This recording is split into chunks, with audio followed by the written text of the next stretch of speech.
الحمد للہ رب العالمین والعاقبۃ للمتقین والصلاة والسلام علی سید الانبیاء والمرسلین اعوذ باللہ السمیع العلیم من الشیطان الرجیم من ہمزہ ونفخہ ونفثہ بسم اللہ الرحمن الرحیم ان اللہ بے شک اللہ تعالی لا یخفی نہیں ہے مخفی پوشیدہ علیہ اس پر شیء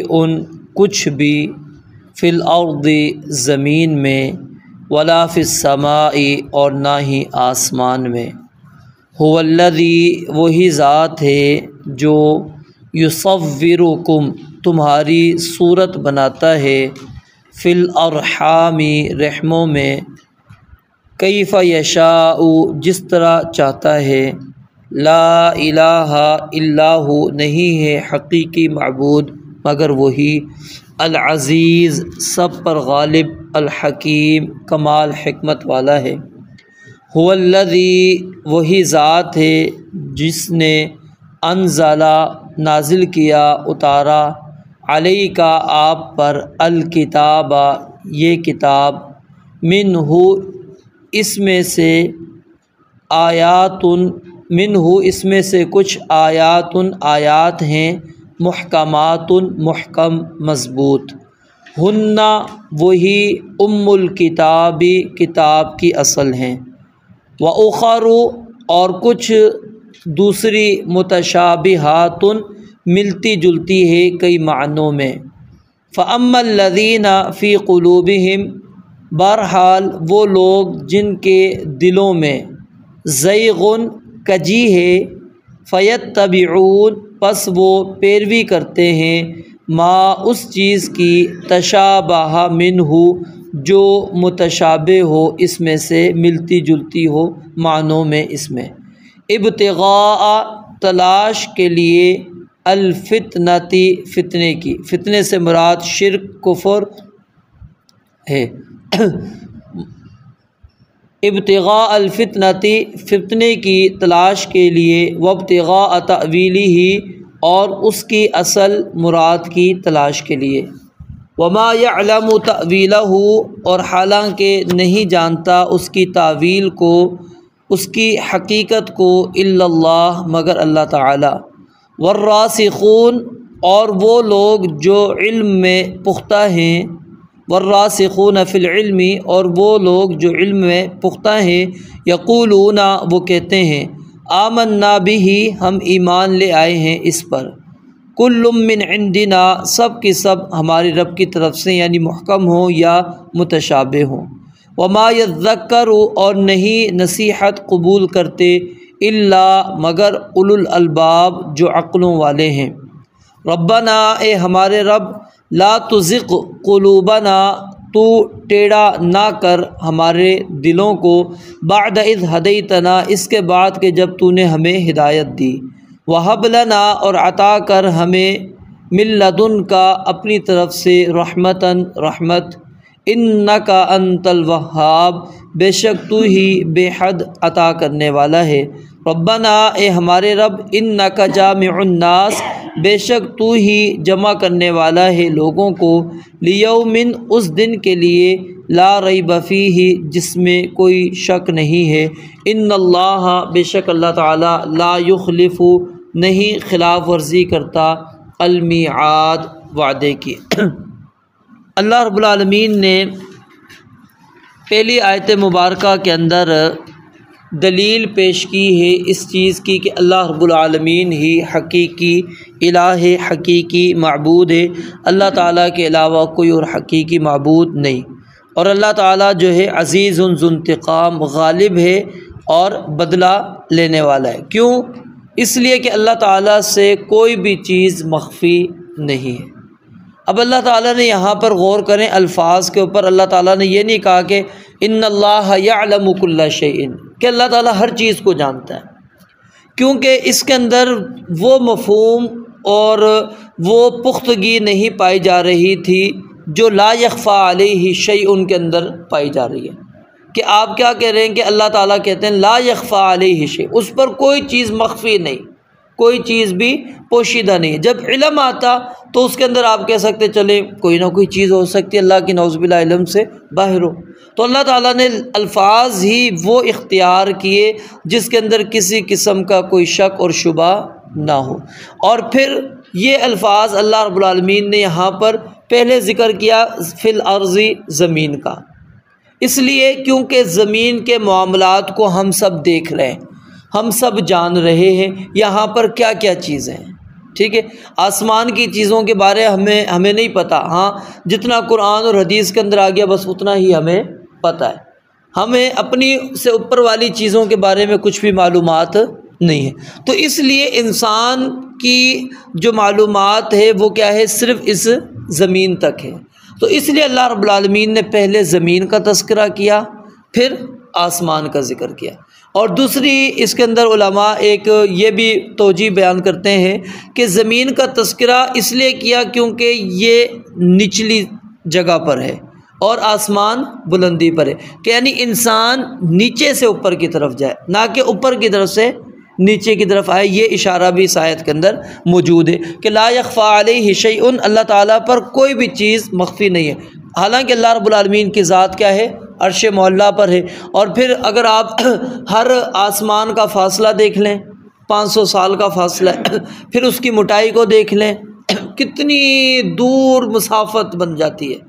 لیکن اس کے باوجود اللہ تعالیٰ سے کوئی بھی چیز مخفی نہیں ہے، کوئی بھی چیز پوشیدہ نہیں ہے کہ بندہ اتنی دور سے، یعنی کہ اللہ رب العالمین سے کوئی چیز اوجھل ہو جائے، کوئی چیز غائب ہو جائے، نہیں،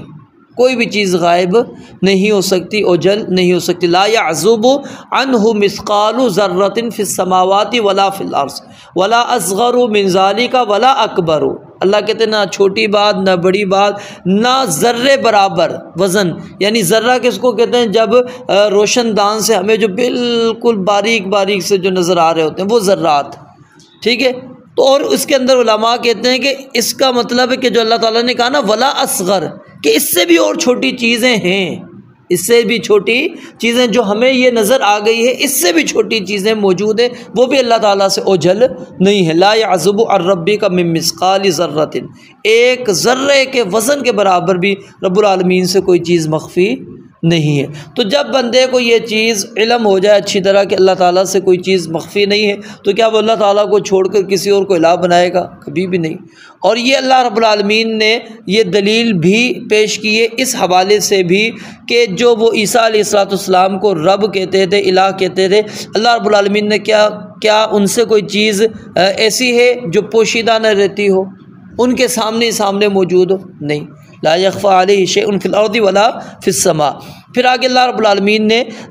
رحم مادر کا تذکرہ کیا، فرمایا هو الذی یصورکم فی الارحام، وہی ذات ہے جو تمہاری تصویریں بناتا ہے، صورتیں بناتا ہے رحموں میں۔ اب کسی انسان کی کوئی معلومات نہیں ہے، حتیٰ کہ یہ جو الٹرا ساؤنڈ ہم کرتے ہیں نا مشین سے، اس سے بھی نہیں پتہ پڑتا، کسی کو بھی علم نہیں ہے کہ رحم مادر میں کیا چیز ہے، وہ ایک اندازہ لگایا جاتا ہے، ٹھیک ہے۔ اور کئی ایسے کیسز ہوئے ہیں، انہوں نے کہا کہ بچہ ہے اور بعد میں اللہ تعالیٰ نے بیٹی دی ہے،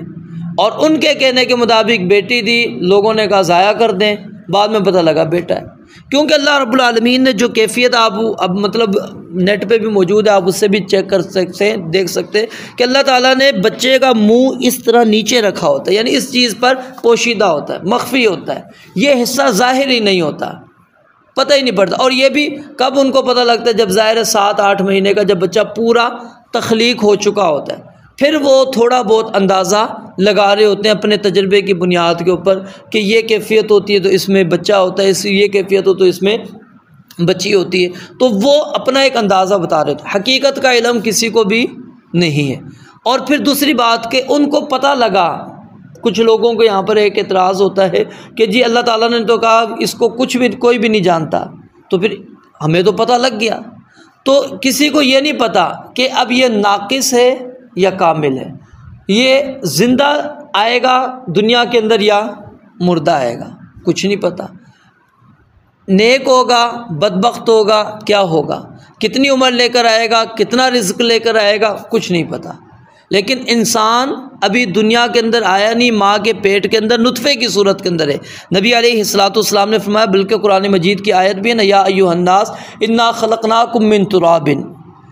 اے لوگو ہم نے تمہیں مٹی سے پیدا کیا، پھر ثم من نطفۃ، اس کے بعد نطفہ، پھر اس کے بعد ہم نے تمہیں مضغہ بنایا، پھر جمع ہوا خون بنایا، پھر اس کے بعد علقہ۔ یہ ترتیب اللہ رب العالمین فرماتے ہیں۔ پھر غیر مخلقۃ، اللہ کہتے ہیں کچھ ایسے ہوں گے جو مکمل ہو جائیں گے اور کچھ مکمل نہیں ہوں گے۔ وَنُقِرُّ فِي الْأَرْحَامِ مَا نَشَاءُ، ہمیں پتہ ہے کہ ہم نے ماں کے پیٹ کے اندر کتنے مہینے تک رکھنا ہے، اِلیٰ أَجَلٍ مُّسَمًّى۔ اور امام مالک کا غالباً میں قول میں نے پڑھا تھا، یا امام شافعی کا،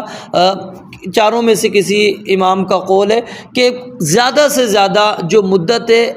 جو حمل کی وہ 2 سال تک ہے، بلکہ 3 سال تک ہے۔ 3 سال تک یعنی بچہ ماں کے پیٹ میں رہ سکتا ہے۔ وہ 9 مہینے ہم تو سمجھتے ہیں 9 مہینے ہی ہے، 3 سال تک وہ کہتے ہیں ماں کے پیٹ میں، کم از کم 6 مہینے،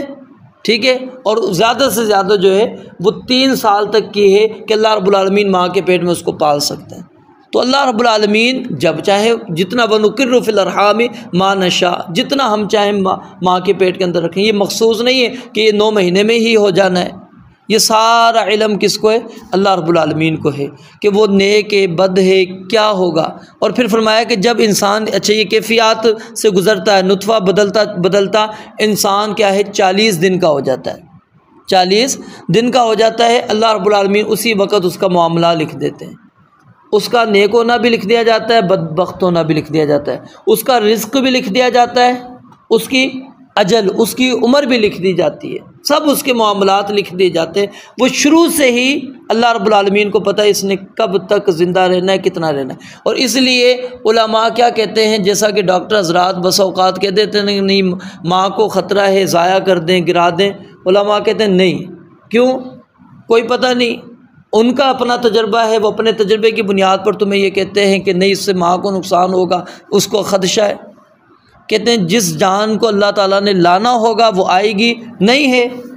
تو کوئی بھی نہیں وہ۔ اور کبھی ہم نے ایسا بھی دیکھا ہے کہ ماں چلی گئی دنیا سے، بچہ دنیا کے اندر آ گیا، دونوں کیفیات موجود ہیں، ٹھیک ہے، کبھی بچہ نہیں آیا، کبھی ماں بچ گئی ہے۔ تو یہ اللہ رب العالمین نے جب تک جس کی زندگی رکھی ہے، تو اس کے اندر کیا ہوتا ہے کہ ہم وہ تھوڑا سا، کیونکہ اللہ رب العالمین کے اس فیصلے کو سمجھ نہیں پا رہے ہوتے، ہم ڈاکٹر کے اوپر یقین کر رہے ہوتے ہیں کہ بس ڈاکٹر نے کہا ہے کہ نہیں ماں کے پیٹ میں اب یہ آگے نہیں اپنی صحت پکڑ رہا، یہ مزید سکڑتا چلا جا رہا ہے، یہ ہوگا وہ ہوگا، ہم اس کے کہنے پر مان جاتے ہیں، کہتے ہیں جی ضائع کر دیں۔ نہیں، اللہ رب العالمین نے جب تک اس کی زندگی رکھی ہے، حیاتی رکھی ہے، اس کو رہنے دیں۔ اور پھر اللہ رب العالمین اگر ابھی مثال ہے ناقص اس کے اندر آیا ہے، ناقص اس کے اندر موجود ہے، جیسے میں نے آپ کو بتایا اب 3 سال تک یہ جا سکتی ہے، اب ڈاکٹر کے مطابق تو یہ 7-8 مہینے کا ہو گیا، وہ کہتے ہیں یار ابھی تک بچہ بنا نہیں ہے، ناقص ہے، اس کا یہ نہیں بنا، اس کا یہ نہیں بنا، لہٰذا آپ اس کو گروا دیں۔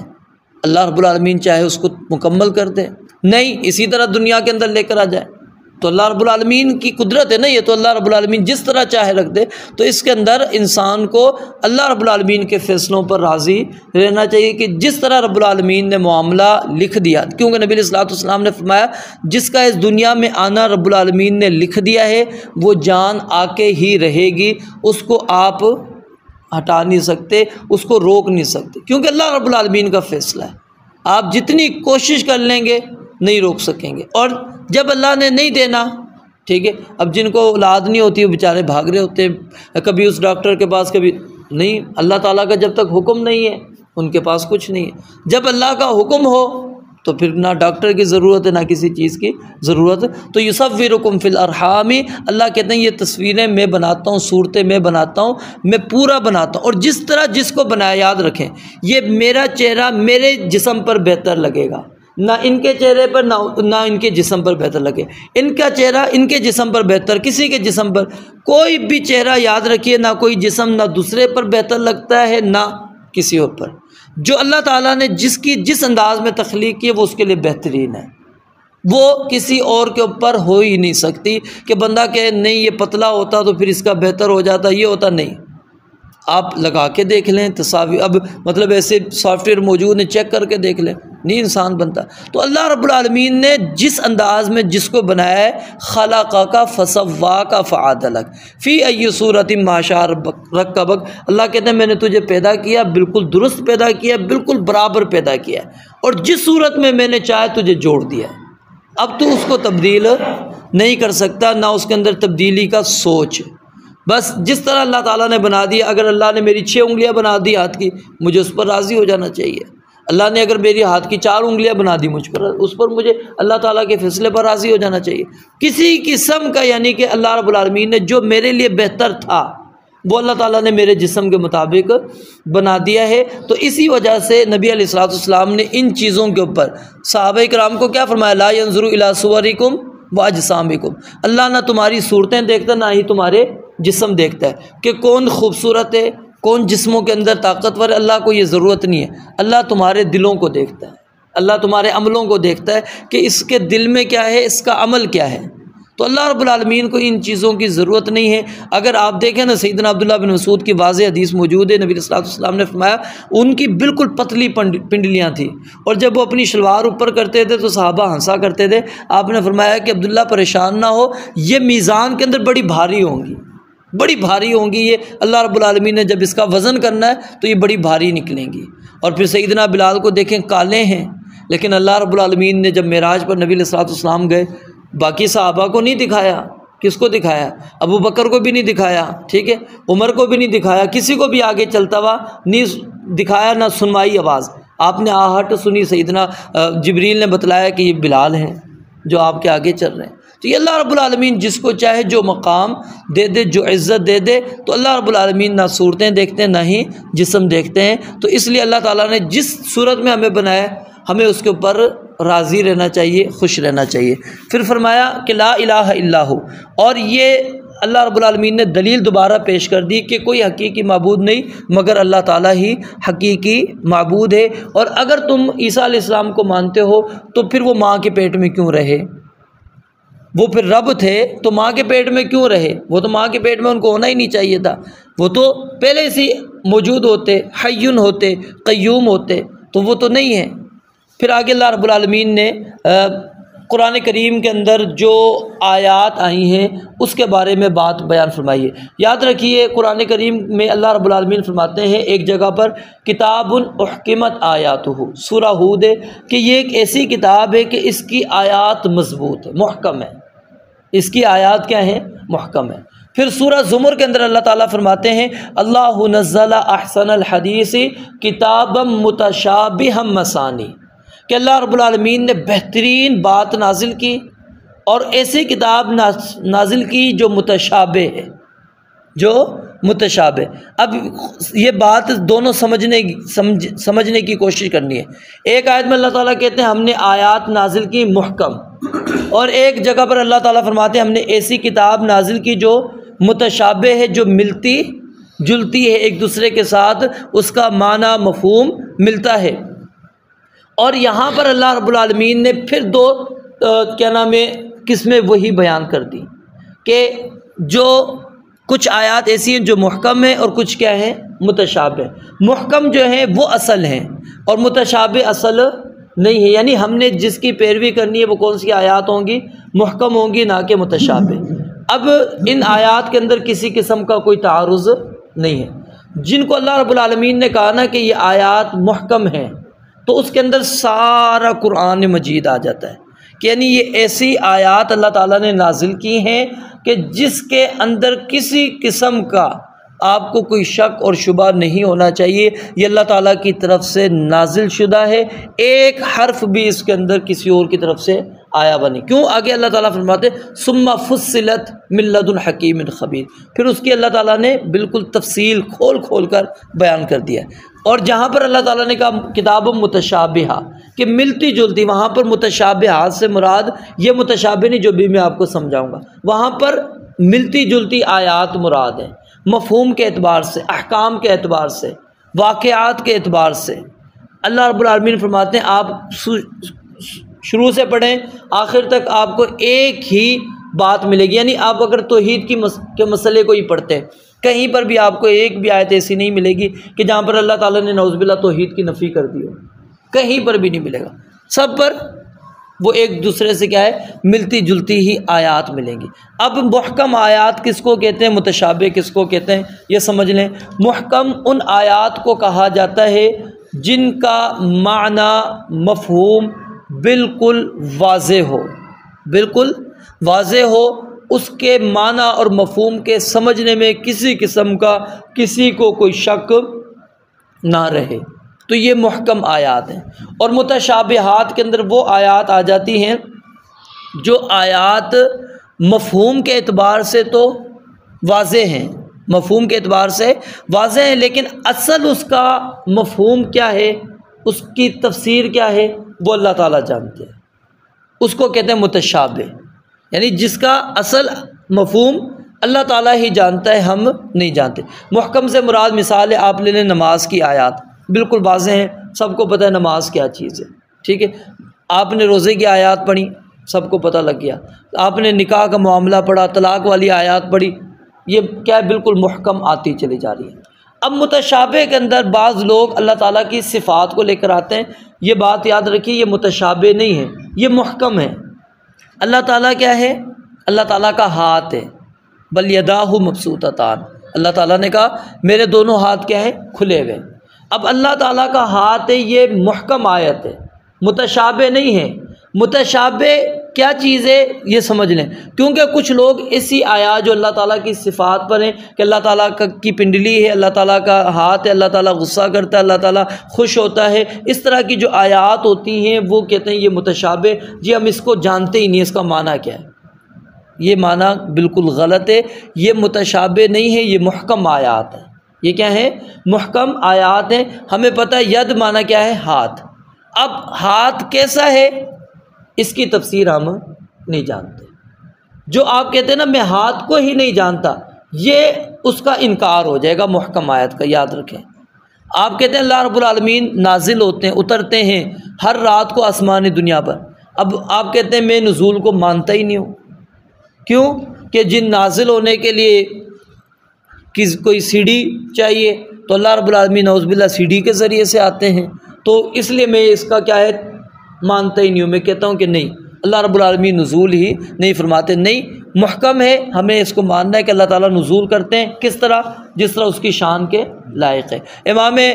مالک رحمۃ اللہ علیہ کے قول کو علماء ساری جو صفات باری تعالیٰ ہیں اس کے اندر دلیل بنا کر پیش کرتے ہیں کہ انہوں نے کہا کہ اللہ تعالیٰ کا عرش پر مستوی ہونا قرآن سے پتہ ہے کہ الرحمن علی العرش استویٰ، کہ رحمان عرش پر مستوی ہے، لیکن اس کی کیفیت کیا ہے، مجہول ہے، ہمیں نہیں پتہ اللہ تعالیٰ عرش پر مستوی ہے تو کیسے ہے، اور اس کے بارے میں والایمان بہ واجب، اس پر ایمان رکھنا واجب ہے، اور اس کے بارے میں سوال کرنا کیا ہے، بدعت ہے، یعنی ہم نے سوال بھی نہیں کرنا۔ ہاں اتنا بس مان لیں کہ اللہ تعالیٰ کیا ہے، عرش پر ہے، کس طرح ہے، جس طرح اللہ رب العالمین کی شان کے لائق ہے۔ تو پھر محکم متشابہ آیات کے اندر کیا آ گئی، بعض نے اس کے اندر پھر اس کے اندر وہ آیات داخل کر دی ہیں جو حروف مقطعات ہیں، کیوں کہ اس کا معنی اللہ تعالیٰ کے علاوہ کوئی بھی نہیں جانتا، تو اس لیے اللہ رب العالمین فرماتے ہیں ہم نے کچھ آیات ایسی رکھی ہیں جو بالکل واضح ہیں، اور کچھ ایسی ہیں جو کئی معنی دے دیتی ہیں، کئی مفاہیم دے دیتی ہیں، لیکن جو اصل ہیں ہمارے لیے ہدایت کے لیے وہ صرف محکم آیات ہیں، ہم نے ان کی پیروی کرنی ہے۔ اور جو متشابہ آیات ہیں اللہ تعالیٰ کہتے ہیں اس کے پیچھے تم نے نہیں جانا، اس کے پیچھے جانے والے لوگ کون ہیں، جن کے دلوں میں اللہ تعالیٰ نے کجی رکھی ہے، ٹیڑھ پن رکھا ہے، وہ لوگ وہاں پر جاتے ہیں اور وہ ایسی آیات کو تلاش کرتے ہیں جہاں سے دونوں مفہوم نکلتے ہوں، اور پھر اپنا مفہوم وہاں سے نکال کر وہ لوگوں کے اوپر تھوپ دیتے ہیں اور کہتے ہیں کہ جی یہ ہے اس کا معنی، یہ ہے اس کا مفہوم۔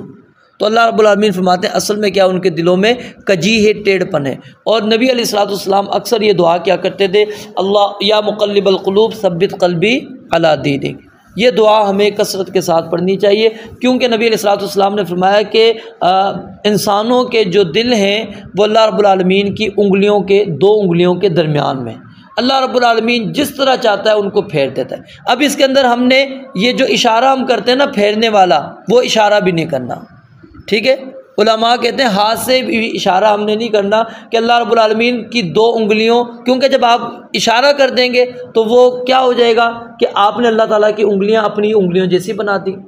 پھر آپ اس کو گھما رہے ہیں، اپنی انگلیوں جیسا گھما رہے ہیں۔ تو اللہ رب العالمین کی انگلیاں ہیں جس طرح اللہ رب العالمین کی شان کے لائق ہے، اور اللہ رب العالمین ان انگلیوں کے درمیان میں انسان کے دل کو کیا ہے پھیر دیتے ہیں جس طرح اللہ رب العالمین چاہتے ہیں، ٹھیک ہے۔ تو اس لیے نبی صلی اللہ علیہ وسلم یہ اکثر دعا کرتے تھے کہ اللہ میرے دل کو دین اسلام پر ہی ثابت رکھنا، کہیں ایسا نہ ہو کہ میرے دل کو پھیر دے۔ اور آپ نے کئی لوگوں کو دیکھا جو پہلے نیک صالح، آخر کے اندر کوئی ایسا جملہ کہہ کر دنیا سے رخصت ہو جاتے ہیں جو انتہائی اللہ تعالیٰ کی ناراضگی کا ہوتا ہے، اور وہ کیا ہے کہ اللہ تعالیٰ نے اصل میں اس کے دل کو پھیر دیا ہوتا ہے، وہ دل اس کا تبدیل ہو چکا ہوتا ہے۔ تو اس لیے یہ دعا کثرت کے ساتھ ہمیں کرنی چاہیے۔ یہ مثبت القلوب کے الفاظ بھی ہیں، اور اسی طرح مصرف القلوب یا مصرف القلوب صرف قلبی علی طاعتک، دونوں طرح کے الفاظ احادیث کے اندر موجود ہیں، تو یہ ہمیں پڑھتے رہنا چاہیے۔ اور پھر اسی طرح اللہ تعالیٰ نے یہاں پر وہ 2 دعا اور نقل کی ہیں کہ بندہ اگر وہ ثابت قدمی کے لیے یہ دعا پڑھے کہ اللہ میرے دل کو جما دے، ایک تو یہ ربنا لا تزغ قلوبنا بعد اذ ہدیتنا وہب لنا من لدنک رحمہ انک انت الوہاب، اور دوسری ربنا انک جامع الناس لیوم لا ریب فیہ ان اللہ لا یخلف المیعاد۔ تو یہ دعا بھی پڑھنی چاہیے، اس کے پڑھنے سے انشاءاللہ اللہ تعالیٰ جو ہے بندے کو راہ ہدایت پر آنے کے بعد دوبارہ اس کو اللہ تعالیٰ شرک کی طرف، کفر کی طرف، بدعات کی طرف اللہ تعالیٰ دوبارہ اس کو نہیں لے کر جاتے۔ پھر آگے ایک اور بس آخری بات کر کے بات ختم کرتے ہیں کہ وما یعلم تأویلہ الا اللہ، کہ اس کی تعویل کو نہیں جانتے، یعنی اس کی تفسیر کو نہیں جانتے مگر اللہ تعالیٰ۔ اب یہاں پر الا اللہ پر وقف اگر ہم کرتے ہیں، رک جاتے ہیں، تو پھر اس کا معنی کیا ہوگا کہ متشابہ کو اللہ تعالیٰ ہی جانتا ہے، اللہ تعالیٰ کے علاوہ کوئی اور نہیں جانتا۔ متشابہ کو اللہ تعالیٰ کے سوا کوئی بھی نہیں جانتا۔ اور اگر ہم ادھر رکتے نہیں ہیں بلکہ کیا ہے والراسخون فی العلم، یہاں پر آ کر رکتے ہیں، تو پھر اس کا معنی ہوگا تفسیر، توضیح، وضاحت، کہ قرآن مجید کی وضاحت تفسیر اللہ تعالیٰ بھی جانتے ہیں، اور اللہ تعالیٰ نے جن کو علم کے اندر مضبوط رکھا ہے، جو علم کے اندر پختہ ہیں، وہ بھی اس آیت کی تفسیر کو، اس کے معنی اور مفہوم کو اچھی طرح جانتے ہیں۔ اور یہاں پر جو راسخ فی العلم ہے ان کی فضیلت ثابت ہوتی ہے۔ ایک ہوتا ہے ہم جس کے اندر چل رہے ہوتے ہیں، یہ رسوخ فی العلم نہیں ہے، یہ اوپر کا علم ہے حقیقت میں ہمارا۔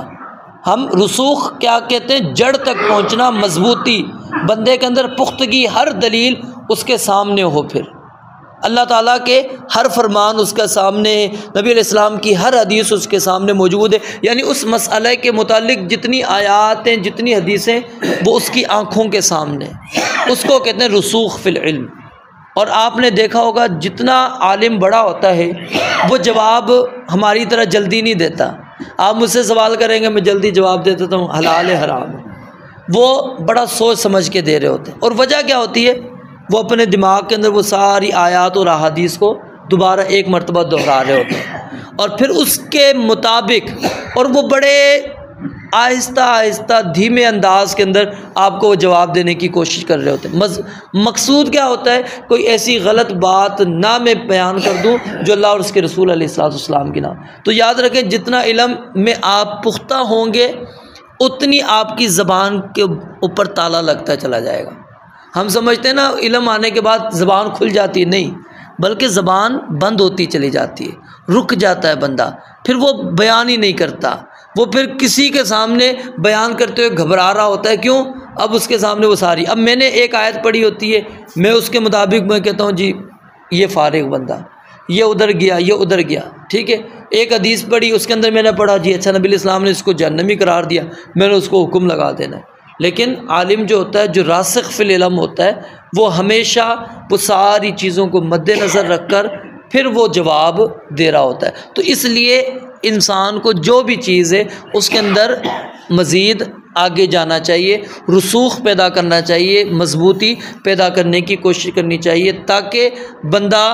حقیقت تک پہنچے۔ اور جتنا علم کے اندر یاد رکھیں، آگے جائیں گے آپ اتنی آپ کے سامنے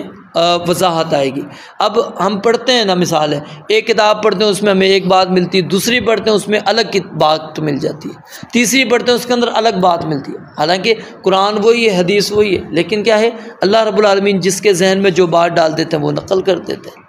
اور تو اس لیے پھر علماء یہ نہیں کہتے کہ صرف آپ ایک ہی چیز پڑھیں، وہ کہتے ہیں آپ اس کو بھی پڑھیں، اس کو بھی پڑھیں، اس کو بھی پڑھیں۔ لیکن عوام کے لیے پھر ہم ایک آسان چیز جو ہوتی ہے جس کے اندر کسی قسم کا کوئی یعنی کہ الجھاؤ نہ ہو، وہ والی ہم چیز بیان کر رہے ہوتے ہیں کہ آپ اس کو پڑھیں، تاکہ مطلب آپ ذہنی طور پر ابھی جس اسٹیج پر ہیں وہاں پر آپ کے لیے یہ کافی ہے۔ لیکن جو علماء ہوتے ہیں وہ ظاہر ہے پھر وہ ساری آگے تک جا رہے ہوتے ہیں، اور جتنا مزید آگے جاتے ہیں وہ اللہ رب العالمین ان کے سینے کو بھی کھولتا ہے اور علم کے اندر پختگی بھی پیدا کرتے ہیں۔ تو اصل جو تفسیر ہے وہ اللہ تعالیٰ ہی بہتر جانتا ہے۔ اور والراسخون فی العلم، اگر ادھر ہم رکتے ہیں تو پھر اس کا معنی یہ ہوگا جو علم میں مضبوط ہیں وہ لوگ بھی اللہ رب العالمین ان کو اتنی علم اور اللہ رب العالمین اتنا علم ان کو دے دیتے ہیں کہ وہ جانتے ہیں کہ اس کا اصل معنی کیا ہے، مفہوم کیا ہے۔ اور اسی وجہ سے آپ دیکھیں گے اہل السنہ والجماعت